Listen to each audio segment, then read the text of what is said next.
Hi everybody, welcome to another video, and if you're here for the first time, it's lovely to meet you. I'm Jane and my husband Mike is behind the camera. We're British, early retirees, debt and mortgage free, and living a thrifty, frugal and money saving life on a super tight budget here in Brittany in northwest France. And every Sunday we bring you an aspect of our private life, and this week is all about the fact that no spend October turned into spend it like crazy October. It all went completely wrong. So today's all about what went wrong, what did I buy, how the heck am I going to put it right? Let's get going.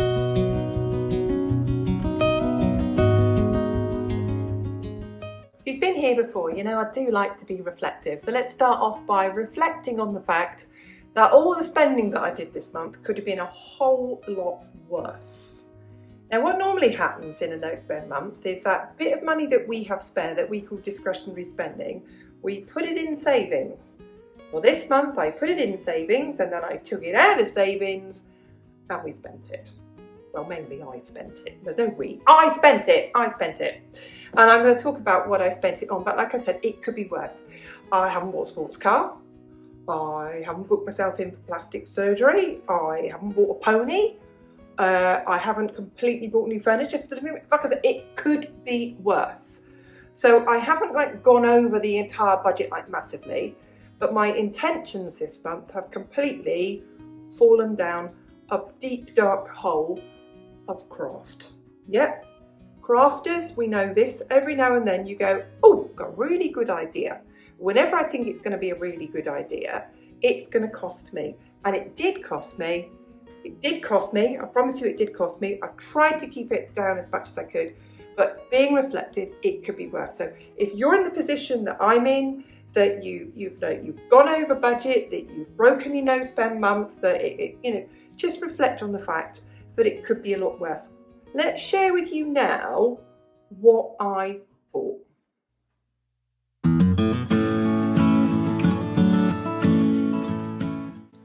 Now, if you've been here before, you know that I buy most of my fabric from charity shops. I buy vintage cotton sheets and pillowcases, and they're all like 1960s and 70s and 80s. They're all bright colours and they're fantastic for quilting. I also buy stuff that people are selling on Facebook Marketplace. And I started off with good intentions, I promise you. So I saw Christmas fabric for sale. I didn't have any Christmas fabric. I needed some more for a project that I'm making. And I went off and I got a bargain. So could be worse. It could be worse. I went off and bought, as you can see here, these are all 1/4 metre pieces of fabric, and I got loads of them. And they worked out, with all that I paid for them, about €2 a fat quarter each. And I'll show you a fat quarter. It's a good sized piece of fabric. Well, actually they sell it in 1/4 meters here in France, so 1/4 metre at a time of fabric. So I didn't do too badly on that. And also now I have sussed this out when I'm going to buy anything on Marketplace, is I always take more money with me, and I kind of get them chatting and I find out, have they got anything else for sale? And I did get chatting. And I struck gold, because the lady selling this fabric used to have a fabric shop in the UK, is a sewer, is a quilter, and is happily destocking, and said to me those magic words, would you like to come and see the fabric that I've got in case you want to buy any? I ran upstairs after her. So yes, and I'm going to share with you what I've got. And again, it could have been worse, because what I got was an absolute bargain. Now, bear in mind, if I were to buy this fabric here, I would pay at least €22 a metre for it. And I'm going to share with you down here now. So all of these pieces of fabric here, some are 1 metre, some are 1/2 metre, some are 2 metres, 2 metres, 2 metres, 2 metres, 2 metres, 1 metres. And all of these, I only paid €4 a metre for it. So yes, I have broken no spend October, big style, but I stick to my principles of I do my best to pay less for it or get it at the very best price. And I think if you're out there and you're like me and you've set yourself a no spend October and you've broken that, think to yourself, Have I actually stayed within my holistic whole budget?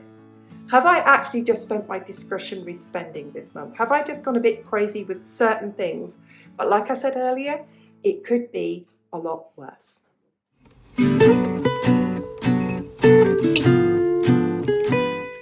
Another thing that can happen if you've got a no spend month, and it can go wrong, is you go into a shop for one thing and you come out with that because it's on your list, but you come out with something else that you would have bought at another time.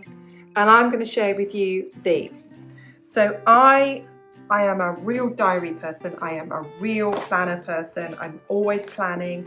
I plan the meals, I'm planning budgets, I'm planning activities, all of those things. And all the planners and calendars were in action, a kind of discount store that I go to now. And if I left it any later, the nice ones would have gone. So I'm justifying it now that I would have bought them later. They weren't very much money. They were about €3 or €4 each, so they weren't expensive. So like I said, it could have been worse. Could have been worse, would have bought them anyway. I bought them now, so it could have been worse. So that's something that you can think to yourself. So would I have bought it anyway? Would I have bought it later? Can I shuffle monies from one budget, like take it off next month's budget, for example? I've spent it this month, so would I take it off next month? Like I said, I'm justifying it. I'm being honest with you. It could be worse. Would have bought them anyway, but I would say to you, it's often sometimes we will break that thing that we are not spending because we'll know it will sell out.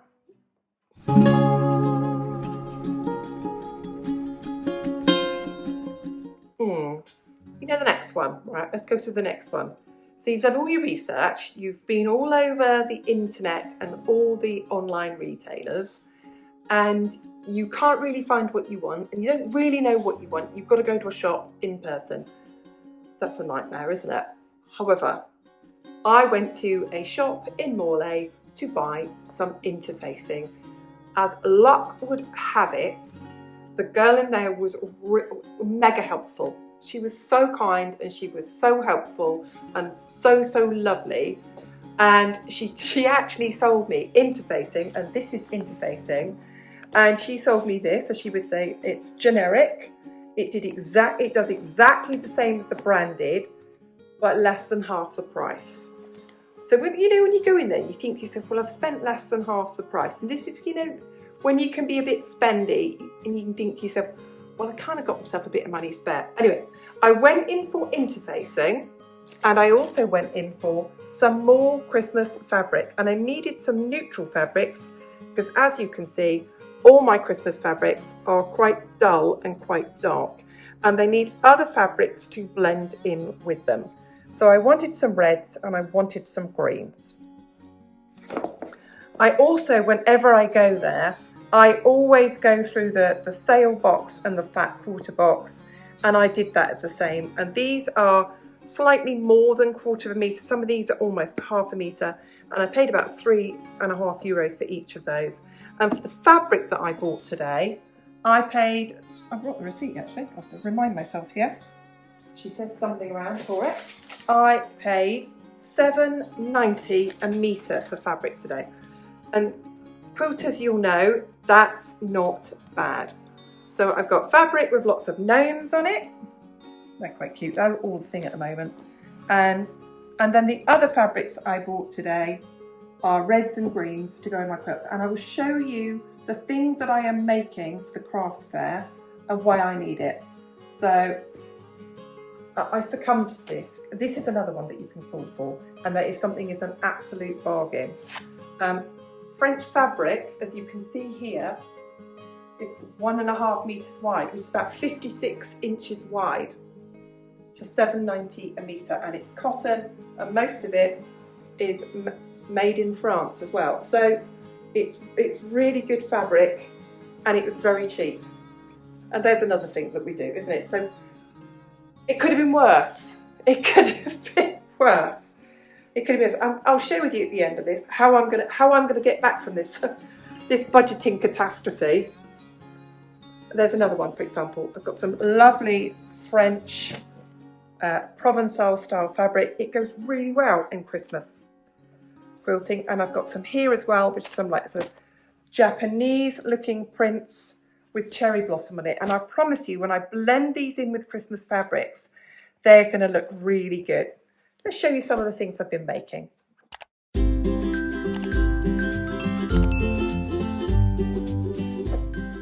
Every year I make a quilt for Les Pouces, a local animal rescue charity, for their Christmas fair. I've made that, and as part of the craft group that I'm with, another fundraising part of that charity is that the people at the craft group make things to sell at the Christmas fair. And everything that I'm making for the Christmas fair, 100% of everything that I make will go to them. And I'm just going to run through with you some of the things I'm making, and there will be lots more as well. So the first thing I made is a bit twisted. Can you see that, Mike? Yep. That is Christmas bunting. And somebody gave me the component parts of this. It was like a panel that you cut out, and then I added more to it. So I'll fold that neatly up and put that one away. And then I started making some cushion covers. I've got a Christmas gift cushion cover. It's all quilted, and the back is Christmas fabric. I've got this one's quite cute. This is a Japanese knot bag, and again, it's all quilted. I've got a Christmas tote bag. This is all made of Christmas fabric that people have given me. And over here I've got a Christmas wreath cushion cover with some more nice Christmassy fabric on the back. So my intentions are good, so that's another one. I bought all this fabric. I've been making more Christmas things with it. I will share that with you later. If you follow me on Instagram, you know that's where I share my makes. So I'll leave our link to our Instagram page. So a more justification of the money I've spent. So now let's talk about how am I going to put this right. Let's get started.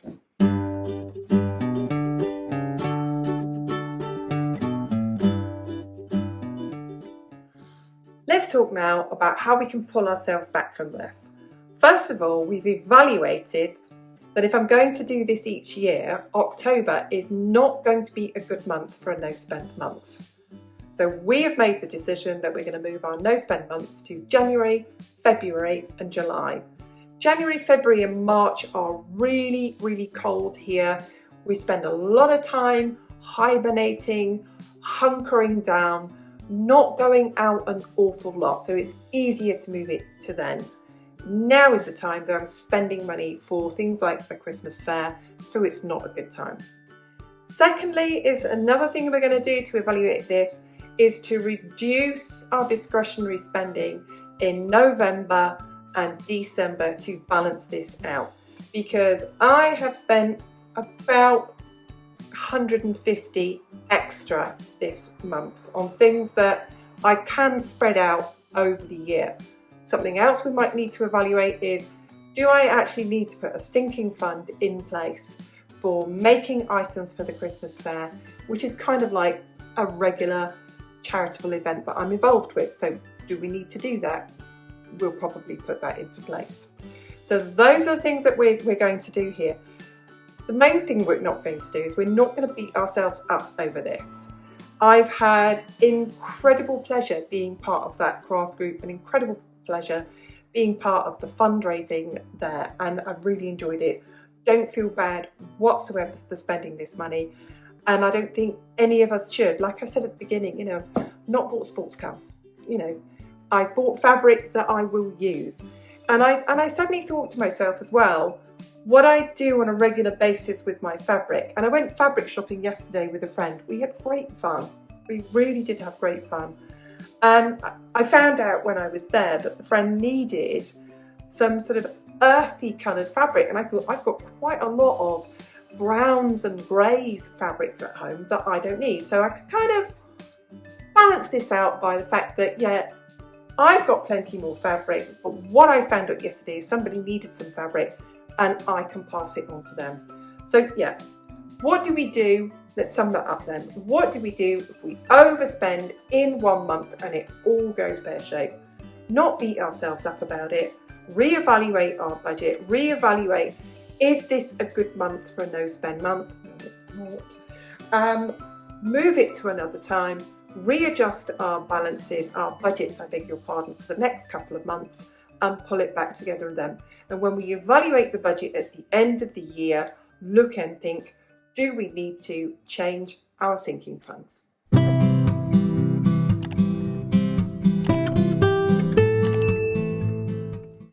Well, thank you for joining me in the confessional today. I will go off and atone my spendy ways by making lots of bags to sell, lots of items for the Christmas fair, and I will have such fun doing it. So thank you so much for coming along today. Let me know though, if you ever go over budget or you plan a no spend month and it doesn't go the way that you planned, what do you do to pull yourselves back from that? I do hope that you're not sitting there worrying about it or feeling terribly guilty about it, because I'm a big believer in what is done and moving on. Hope you enjoyed the video. Thanks for being here. We'll see you soon. Bye for now.